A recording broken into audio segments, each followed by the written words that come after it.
Greetings, everyone. I'm Eric Paulson with Your Essential Practice. I would like to share with you today each individual Elder Futhark rune and go over its several interpretations, meanings, variations, things like that throughout today's video. So we're not just going to take in the purest method of the Elder Futhark. This is to help you learn in divination and understanding maybe the complexities in other people's understandings of the runes, and as well interpreting it to your own self and what resonates with you. In today's video, we will go over the Elder Futhark, the Anglo-Frisian Futhork, the younger Futhark, and what's the other one? I can never really pronounce it right because it's got like a French sounding name. Armanon Futhork. So the Armanon Futhork is a very recent, in all things considered timeline wise, right? In a linear fashion, if you're looking at time linear, it's more recent of a addition to this. So we're going to go over esoteric meanings, other ways that we can look at the runes as well. Incidentally, if you would like a rune set of your own to practice with, I do create and sell all of the rune sets and necklaces available in multiple stone sets, wood sets, and as well in jewelry form like necklaces, keychains, etc.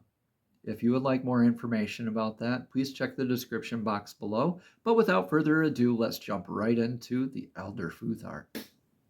First, we have Fehu. Its esoteric meaning in the Elder Futhark is wealth, money, cattle, gold, responsibilities. Okay, the only iteration in the future where it changes after the Elder Futhark is in the Armanon Futhark, and its esoteric meaning takes on a little bit of a different shape with primal fire, change, reshaping, banishing of distress, sending generative principle, and primal spirit. This is for divination, again, just to reiterate, okay? So we're not going to go all purist to remind you about the Elder Futhark. However, as we look at this rune, we see that as our avenues or our revenues increase, so too do the possibilities of the investments. So too do come in the additional possibilities for investment. Okay, so this is incoming wealth. All right, so we're just doing the upright again only. Next is the U sound, or the undercase U for the English speaking people here. So Uruz is the name of the rune. It is literally the wild ox, Arak, courage, strength. All right, so Arax is that wild ox. In the Elder Futhark, another interpretation esoterically of the name is primal, formative, and fertilizing essence. It is the epitome of that forward-moving momentum. In the younger Futhark, it is referred to as drizzling rain. Slag, that's the excess metal that drips off like during smelting, blacksmithing. And Aurochs again comes up. So for that, it would be for fertilizing essence for its esoteric additional meaning in the younger Futhark. So when we're doing the divination work, we want to take all of the possible meanings into consideration. Yes, true, we are only using the Elder Futhark, but we can infer from divine, using our intuition, these esoteric meanings and be able to read a little bit better with practice. The Armanon Futhork resembles eternity, consistency, a physician's rune, luck, telluric magnetism, and primal soul. This is a lot about that natural vitality, getting into grounding work, uh, the forward moving momentum, slow progress at first, and it keeps picking up pace. So we receive the ox has its instructions, already has a good starting point, slow to move forward, but as we go downhill, we get that momentum, right? And we're grounded. We stay grounded in this energy into our natural vitality. This is also known as a rune of abundance in other circles because that could be vital wealth as well. The next rune would be the TH sound. So Therizas. Therizas is the name of this rune. And it is like Thursday. Thor, right? The meanings for this are the strong one, breaker of resistance, like Thor's hammer. That's where we get that interpretation from. In the Anglo-Frisian Futhorc, it also agrees with and goes into thorn. However, the younger Futhark refers to this as a giant. So when we can turn this on its side, it kind of would look like a giant, or maybe that giant mountain. Okay. So when we're getting into that esoteric meaning more, it's the breaker of resistance still. Action, will to take action, evolutionary power, goal setting, and rune of odd magnetic transference. So this Thor's hammer, right? This is that lightning strike, that quick, swift action, thorough action. You can think theorizos as being thorough, as being swift and in the now. Next rune we have Ansus, making the sound in the Elder Futhark. It would be the sound. So Ansus is those divine downloads, right?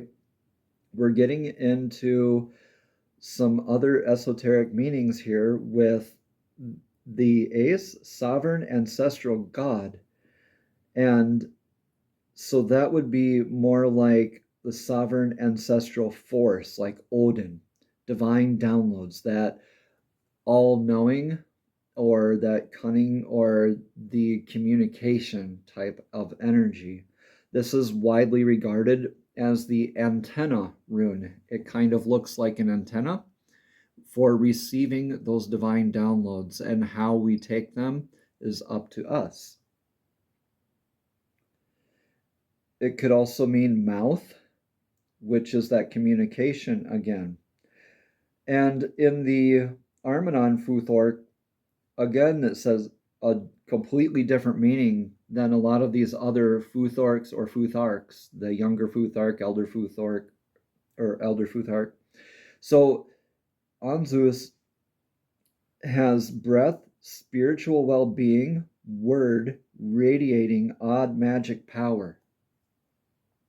That's beautiful. That odd magic power, that's like that intuition, those divine downloads, right? We don't know how we know. We just know that we were in tune to receive this beautiful message. All right. R. What's going to make that R sound? Well, it's going to be the R rune, one of my favorites. This is Rydhol. Now, Rydhol is a really beautiful one. This is indicative of a wagon or a chariot, right?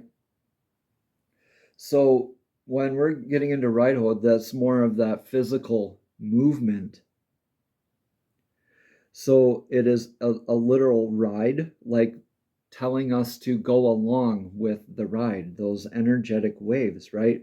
A vehicle or a thunderclap is also another meaning for this in the younger Futhark. And it can also mean the spiritual path or journey. The Armanon Futhark is all about, this rune is all about the primal law, rightness, advice, rescue, and rhythm. So it could be that journey towards rhythm, rescue, not resisting, right? riding along with those energetic waves. We can resist those energetic waves all that we want, but we're always going to be able to repeat our life lessons until they're learned, until we learn to ride along with these energetic waves. Raiho is one of my favorites. It's a lot of life-changing energy.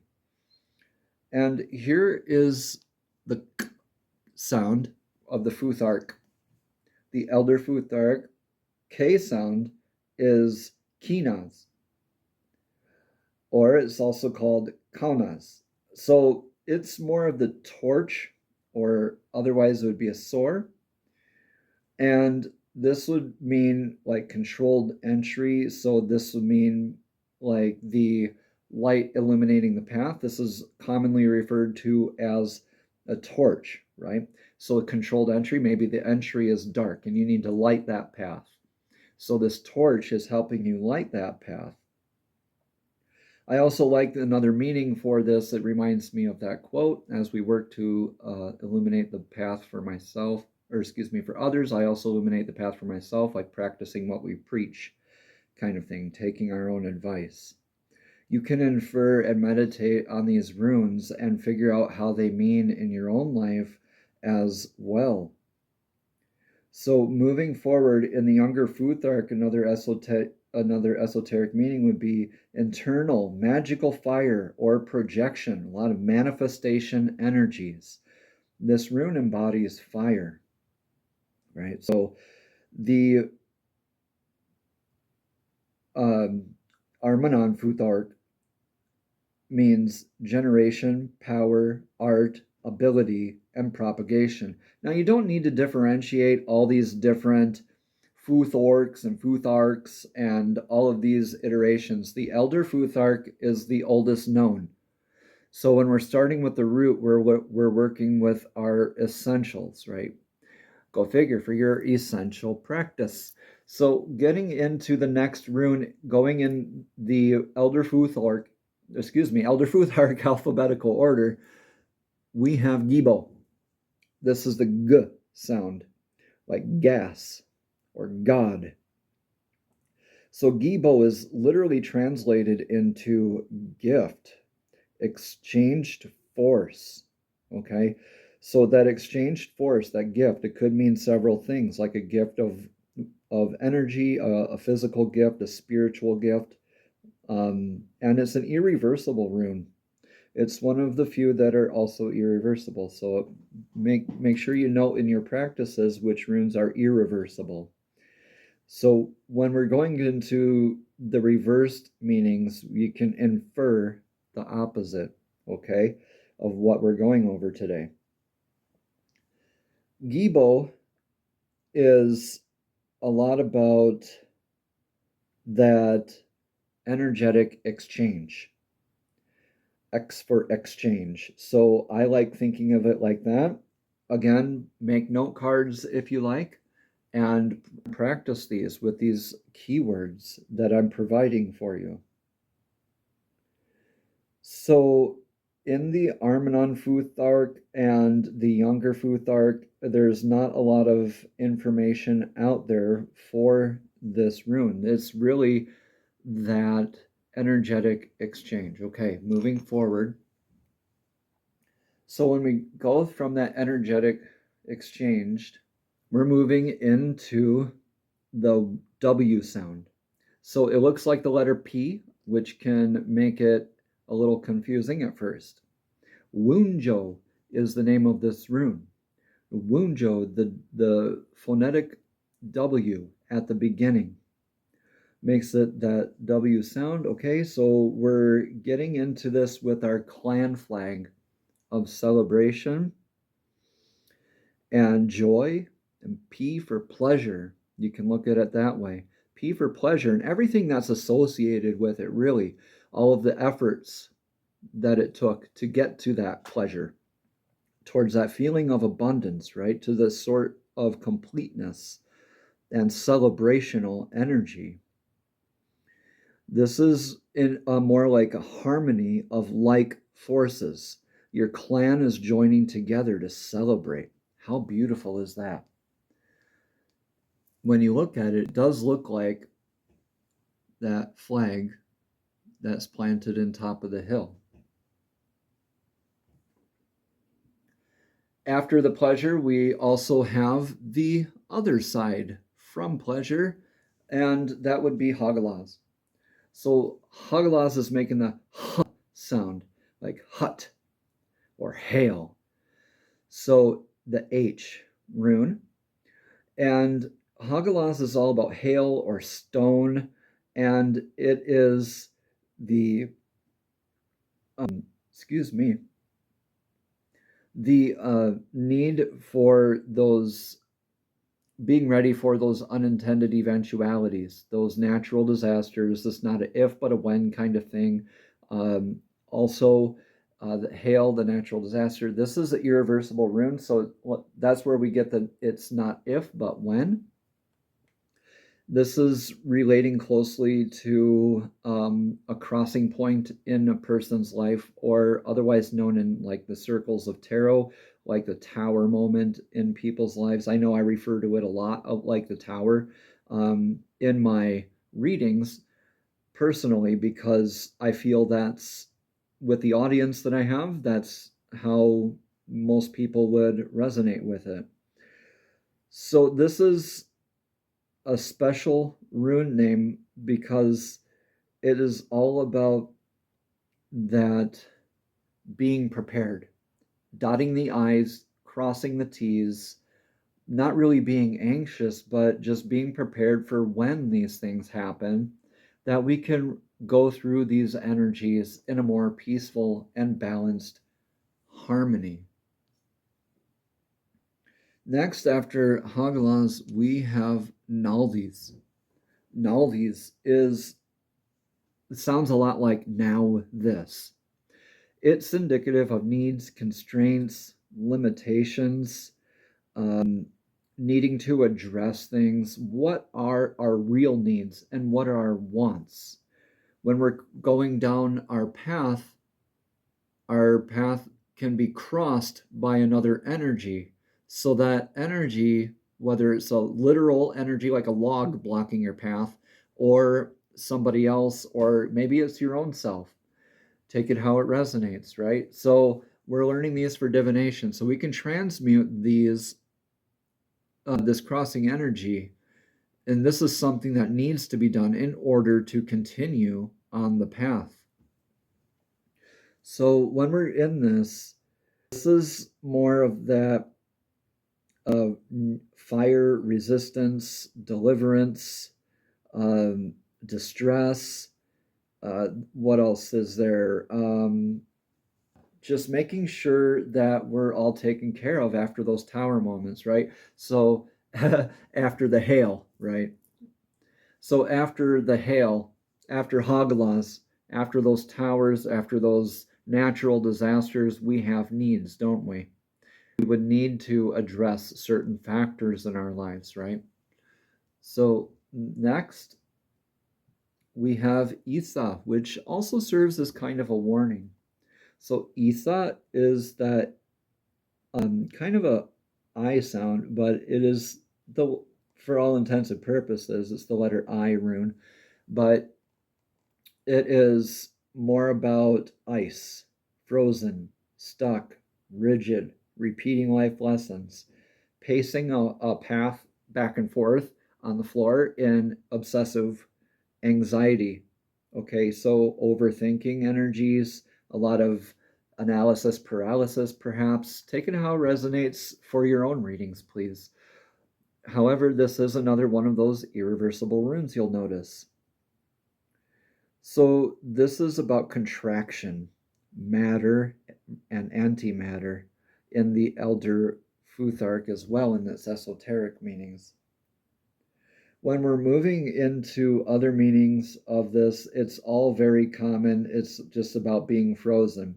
So this is a very special one because we're called to either be in our firmness like ice, be frozen, be steadfast, right? Or that warning to not be too stuck, to be open to learning, growing, or else we repeat life lessons. When we're skating on the ice, we'll just slip right on by our opportunities. All right, so these are all intended for your practices and making sure that you're learning a lot of the meanings for these runes. Right now, we have the rune of Yara being presented. So Yara is the J rune. So Yara, like a Norse J, right? So the J rune or Yara is about a year or good harvest or an orbit or life cycle. And other esoteric meanings include like a whole year, closing of a season, or closing of a pattern, the end of a pattern, whatever that is. So time is cyclical. It is not linear. And most ancient beliefs in the world saw that as time is cyclical. So this is the junction of that ending into a new beginning where we're taking a lot of our uh, experiences and learning from them. So that harvest, right? That's all about where did I plant my crop? Did I plant it well? Like things that we're learning along the way. Did I put in the good effort? Did I pay it enough nurturing? Did I get the right amount of seed planted? Did I plant the right seed? Did I begin the right projects? All right, so this is a moment to reflect. After a lot of that Hagalaz, Naldis, and Isa, we have that period of reflection. And right after Isa, that could also mean that time of year.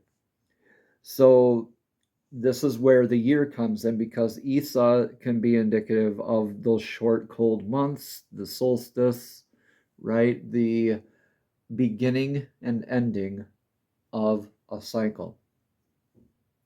Next, we have Aiwaz. Aiwaz is an interesting one because there's two runes that sound very similar. There's Aiwaz and there's Ewaz. So Aiwaz is that U branch, Y-E-W. So U branch, right? Flexible branch that they used to make bows out of. So that's the sound of I or slash EI. So Ewaz is how we pronounce that one. And with that comes the axis, the tree of life and death. Okay, so this is that axis moment. You can see how it almost wants to take off and spin. It's just shaped just so. This is calling us to be flexible anytime this comes up, in my opinion. So this is also indicative of that weathering the storm, the cyclical nature of life, the spiral, the whole meaning to kind of like right? Oh, except this isn't really a journey, but this is calling us to move along with the energetic waves, not necessarily moving, but flexing with those energetic waves.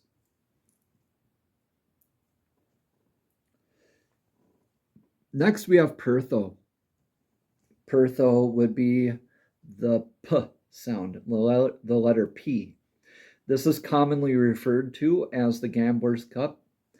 And the Gambler's Cup always reminds me of that song, The Gambler by Kenny Rogers. So I call it the Kenny Rogers rune. It's kind of inside kind of thing with the channel here. But got to know when to hold them, when to fold them, when to walk away, when to run. And this is more like taking that gamble, right? When it's reversed, that'd be not taking the gamble, right? So we can infer the opposite when we're looking for reversed meanings to remind you. This is evolutionary force. This is like a competition or initiation. It could also mean like a birth or the initiation process. So this is telling us that through this friendly competition, like a gamble, like rolling dice, friendly competition, right? And looking into the future, we're unsure. So until we go through this gamble, this initiation process, we can think about it all we want, but when we take that gamble and take that leap, the future unfolds for us in magical ways. Other meanings for this can be like how I like to see this is we're coming into this rune and we don't know exactly where we are when we get out of it. All we know is that we've changed, right? That we've gone through a lot of energies and that changed us, right? So this is one of the most angular runes in the Elder Futhark. When I look at the Elder Futhark, I look at myself or the person I'm reading for as being on this rune. And as they're traveling on this rune, all the things that they can go through. So as they're traveling through this, they're twisting, they're turning, they're changing directions, and they're facing a little bit of a different direction. Notice how they're still kind of moving in a general direction, but they go from facing to this way to facing over here. So it's like a change of perspective after that initiation. I hope this helps. Moving on, we have Algis. Algis is the elk rune, and that makes the sound of. So instead of using the first letters in this, we're using like the last letter in Algis, and this is a lot of the reason why it's not really needed in the younger Futhark, because we already have a sound like Algis with Anzus here. So Algis is the elk's antlers. It's divine defense and protection. Other meanings include protective and tutelary numen. So if you're not sure what that is, please look it up. And moving forward, so Algis is also not included in a lot of the other future iterations of these runes. But Algis is one of the most beautiful runes and one of the most widely used runes. And a lot of times it's kind of used as a bind rune. So bind runes we're not going over today because those are combinations of runes put together that take on special meanings, kind of like a spell. So Algis is that divine connection with the antlers. We have all this divine connection and we are grounded. All right. We also have that divine defense, right? Just naturally built in. So Algis is, I call it the George Michael rune because you got to have faith. So faith, I like to call this the rune of faith as well, because when we're in that knowingness of our divine defense and protection and connection, we're in our faith. We're embodying our faith, aren't we? That's beautiful because after Algis, with faith, comes Sawilo. Sawilo is the S rune. This is a very abused rune from our World War II era. And so even older Vikings would have carvings of swastikas and other spiritual symbols on their knives, spears, shields, you name it. So take into consideration, please, why and how these have been used throughout history as well. And please take into consideration the original intended meaning, which is all about the sun's energy, right? So this is calling us to look into the sun, the wheel, crystallized light, divine light, right? So the light that the sun provides, it gives us warmth, gives us protection through being able to see, right? It blesses the whole planet with life. This is like the Midas touch rune, good luck, good fortune, success, the sun's rune. So also super divine protection and alignment. Could just mean divine alignment as well, because this is also our source, our sun, our life source for planet Earth here on Gaia. So that success and everything is beautiful, and it's an irreversible rune. Hope you realize that. But without that discipline of Tiwaz, it would be all for naught, wouldn't it? So Tiwaz, the T rune, this is that upwards arrow. This is the god Tyr's rune, the sky god, right? Forward and upward moving energy, sovereign order. Tyr was about that discipline, that sacrifice, and that judgment, or excuse me, sense of balance and fairness for all. He, I believe, sacrificed one of his arms as well. So with this, the god Tyr, you can look up more information about him. The upward movement, discipline, is also indicative of justice, responsibilities, a lot of discipline work, and a lot of that straight like an arrow. This would be more of a clear message than from Isa. Say if you were to have both of these runes in a reading together, I would not think that Isa would mean to stay steadfast and stay uh, rigid. I would say maybe this would be more of a warning, because the Tiwaz rune is more about that discipline and that rigidity and that sense of balance without compromise, right? That's beautiful energy too. It's one of my favorite runes, and that leads us into beautiful new beginnings. With Berkana, a lot of times it's called Berkano. So with Berkana, this is literally birth, or the birch. So this is that birch goddess energy, the nurturing of the birch Newman, retainer, a cleanser, like the familial type of nurturing, like I got you, I'll take care of you, I'll help cleanse you, right? So this is also in the Armanon Futhark. It is Futhork, sorry, becoming and concealment and song. So this is beginnings, nurturing, familial ties, and just it's a lot of Pertho in the sense that it is a beginning, but this is more of an initiation.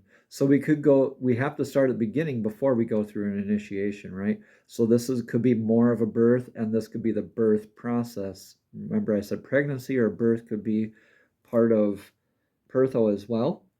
But Birch is about really taking care of ourselves, our emotions, our community, with that familial type of nurturing. What type of nurturing would you like to receive from your family, right? Provide that nurturing as well. Next, we have the other one that sounds like Ewaz, but this is Ewaz. Ewaz is the letter E, so it's like that, not the long sound of the vowel, but it's EH, was. And so this is that pilgrimage energy. This is more of the esoteric meaning would be horse. Okay. And So with the horse, you got the twin equine gods of trust. So with the twin equine gods of trust, like the horse, right? The horse is man's best friend. This is that journeying also type of energy. This is a rune of movement. This is a rune of movement towards trust, towards faith, having having that faith, but also moving with it, doing something with it, right? And this is calling you to, it's like that energetic source that is proven itself to you over and over again, and sometimes without us even knowing it. So we really need to examine ourselves. But this is a lot of that journey, right? So we can be starting off over here and looking over to the horizon, wanting to get over here, but in the middle, we need to meet one another to continue this journey together. Or you can take it how it resonates, please. So, Manas is the next rune. See how it looks a bit like a Wunjo, and it's mirrored with itself. So, two clan flags, right? Manas is indicative of mankind. So, Manas, the letter M sound like mom. Manas means human being as well, an esoteric meaning for it would be human order from divine ancestry. Human order from divine ancestry, like your place in the world, your label, your 3D identity, if you want to take it that far. So this is more of that who am I, what am I kind of energy. So with the one clan flag facing the other, this incites other than, a difference or a definition to that. So when we have our clan meeting the other clan, we're knowing more of where we stand in our clan, and we have more of that firm belief and structure to look forward to, which is really beautiful because Manas is a really good one for the human order of divine ancestry, like I said, and the power to connect realms. So, like Harold Bluetooth did, he was the uniter of clans. This is clans uniting as well. The clan flags aren't separated, the clan flags are touching. And when we take away these grounding energies of where we're starting from with our clans, we lose those 3D labels, and then we move into a future rune here we'll go over at the very end called Dagas. So Manas is a beautiful, beautiful rune. Next we have Lagus. Lagus is the L rune, and it is the divine feminine's rune, making the La sound. So LL sound even. So water, leak is the esoteric meaning of it. So, and that's considering the Elder Futhark only. The Lagus energy is that life energy and organic growth as well, with the esoteric meanings. Water, right? Life giving energy, emotional balance, intuition. So that's why it's a divine feminine's rune. It is also very closely resembling the sound from earlier for Anzus. Very closely connected to divine, receiving that intuitive divine communication as well. So Lagus is very, very so Lagus is more about, in the younger Futhark, about sea, waterfall, and liquid, like dowsing with water. Um, so human order, life energy and organic growth again comes up. And primal law, life, experience of life, love, primal water, water and ocean rune are in the Armanon Futhorc.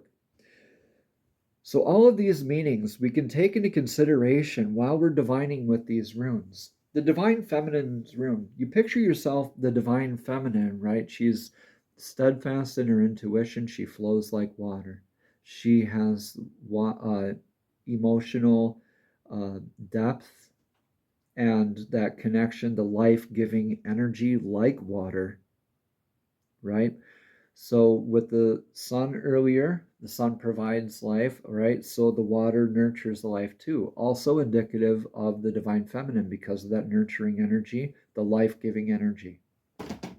Beautiful stuff. Of course, after the Divine Feminine, we have the Divine Masculine in Ingwas. So this is the NG sound or ING sound. So when we're spelling with the runes, we're just using NG for this. So Ingwas is the god Ing, the earth god. And this is more about the gestation container and like the successfully planted seed. This is the rune of fertility, right? This is the Divine Masculine's rune because the seed of fertility. So planting the seed also sexually represents the seed of the male. So this is really beautiful because it is more of a fair sense of judgment, right? Coming from that place of knowing, also being ready to proceed.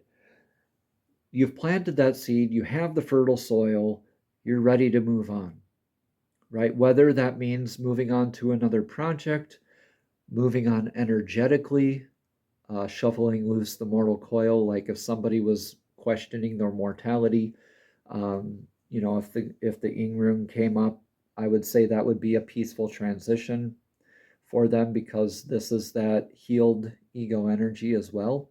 That the Divine Masculine is that healed ego energy. A lot of times you'll see this without the two X's, and it'll just be that diamond in the middle, and that's the seed. The next rune is Dagas. Dagas is clarity. So clarity, that's kind of what I was referring to with the Manas rune here. When we're out of our stuck places of origin and we're welcoming in those clan flags, we have that better sense of identity and then clarity towards it too. So that's really awesome. And so Dagas is that chrysalis. It looks like the cocoon or a chrysalis or the emerging butterfly after it. I like to call it the hourglass tipped on its side as well. So where time stands still and you have that sort of clarity to it. So Dagas literally interpreted means day. So Dagas means day, twilight, dawn, paradox even. And it could be even the power of that moment outside of time. That's why I like that hourglass tipped on its side, that moment of clarity. That's that moment outside of time where time doesn't exist. You just have that clarity. You have that understanding. Nothing else matters. You have that understanding and you have that peaceful resolve. You accept it with love. And this is a really great room because it is about the changes. It's that clarity after the changes. So when I say the butterfly or the chrysalis there, the butterfly emerging, it kind of looks like on there. This is also looking like the infinity symbol. So if we curve all these corners, it would be looking like the infinity symbol. And you can infer other meanings from that as well. And Dagas, the letter D would be used when you're spelling with these runes. But if you're getting this in a reading, it really depends on the positions that you put them in too. You can definitely look up other positions. So Dagaz is a beautiful one because it is not reversible, and it is all about the gnosis, the knowing, the clarity. Awesome stuff. All right. Last but not least, Othala. And with everything, after all that whole Futhark, the big journey that we've been on, right, we have the letter O. O. Ancestral property is what it literally translates to, and self contained hereditary power. What does that mean to you? Self contained hereditary power. Legacy, right? Paradigms that we get to pass along. So that could be taken in a multitude of different ways. When we're looking at Othala, it's really about the foundation work that we're doing, the legacy, right, that we're leaving behind, the leaving behind lasting foundations for future generations. We've learned all these lessons throughout the Elder Futhark and other Futhorks, and we're going through a lot of transitional energies, a lot of lessons. We have that clarity to leave behind and pass along the lessons learned by example, right? Steadfast and by example. Think of the letter O too as that Om energy, right? OHM, Om energy. At the end, we have that universal legacy in that all-knowing sound, the universal sound of Om as well. Thank you so much for tuning in today, and I really hope that this has helped enrich your practice, your essential practice, as much as it has mine. Namaste. Have a blessed and abundant day.